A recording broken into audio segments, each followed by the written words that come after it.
Doctor, माझे केस असेच गळत राहिले तर टक्कल पडेल का?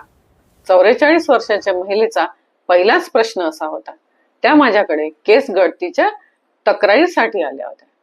प्रत्येक वेळी केस विंचरताना गळणारे केस बघून त्यांची चिंता आणखी वाढत होती.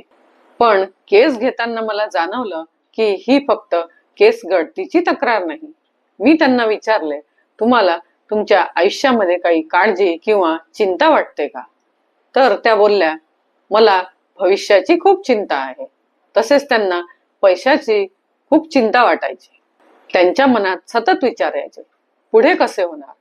माझ्याकडे पुरेसा पैसा नसला तर कुटुंबाचा उदरनिर्वाह कसा होणार? मला दुसऱ्यावर अवलंबून तर राहावे लागणार नाही ना.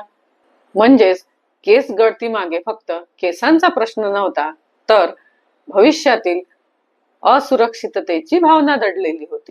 त्यांची पर्सनॅलिटी, इमोशनल स्टेट आणि त्यांचे इतर सिम्पटम यावरून मी त्यांना कॅल्केरिया फ्लूर हे मेडिसिन निवड आणि 15 दिवसानंतर त्यांनी मला फॉलोअप मध्ये सांगितले की त्यांची केस गळती भरपूर कमी झालेली आहे आणि मानसिक दृष्ट्या सुद्धा त्यांना खूप रिलॅक्स वाटत आहे.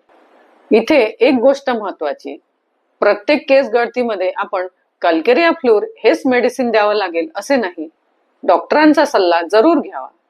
आजार समजावून घ्यायचा असेल तर सर्वप्रथम माणूस समजून घेणे गरजेचे आहे. थँक्यू.